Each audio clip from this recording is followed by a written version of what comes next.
Ang pinakahuling kaganapan sa tanggapan ng COMELEC sa Pangasinan ngayong last day ng COC filing. Alamin natin ang sitwasyon doon. Live na mag-uulat si Claire Lacanilaw Dungca. Claire?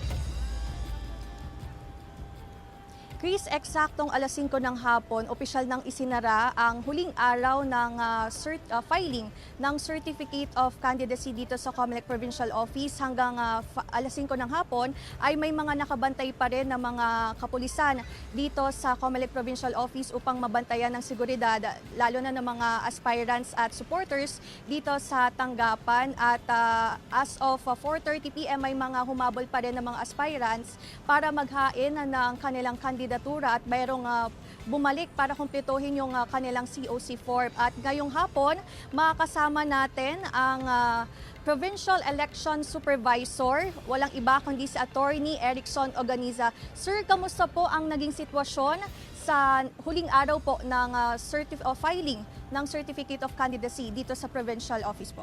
Naging maayos naman yung ating process, hindi lang ngayong last day, kundi mula nung first day, October 1 to 8. Napakaayos, napakatahimik yung ating process.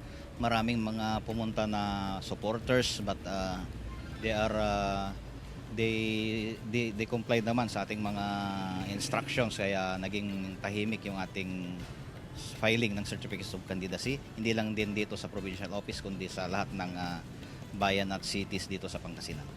Sir, kamusta po ang monitoring po natin when it comes sa mga aspirants na, for example, meron po bang mga candidate switching or nagbago ng kanilang posisyon na tatakbuhan dito po sa COC filing?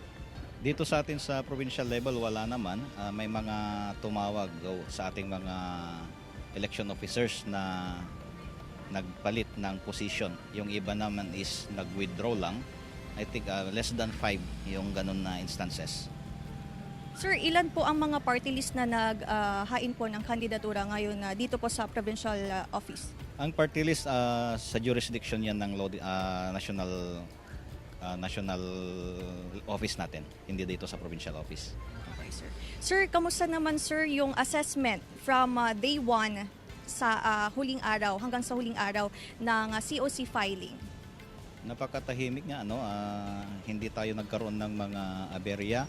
Maliban lang sa mga konting pagkukulang sa entries ng ating mga aspirants sa kanilang certificates of candidacy na natugunan naman habang nandito pa, hindi pa tayo lumuluwas at mag-submit sa main office. Nung mga nakita natin, ang ginawa kasi natin is chinek muna natin bago natin i-stamp na officially receive na ng opisina yung kanilang mga certificates of candidacy, kaya naging maayos na yung kanilang forms bago natin dineklarang officially received.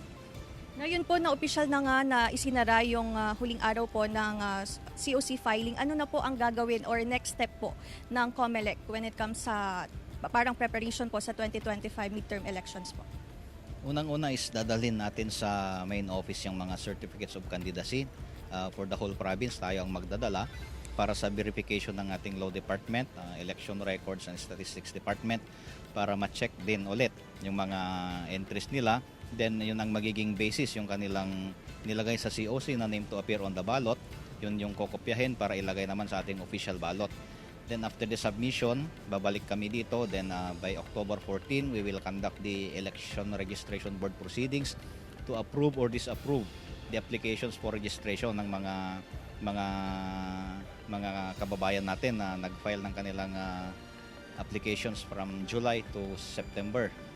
And then we will also have the convention of election officers, national convention, na kapaloob din dyan yung activities, yung training na ng ating mga election officers para sa operation ng automated counting machine.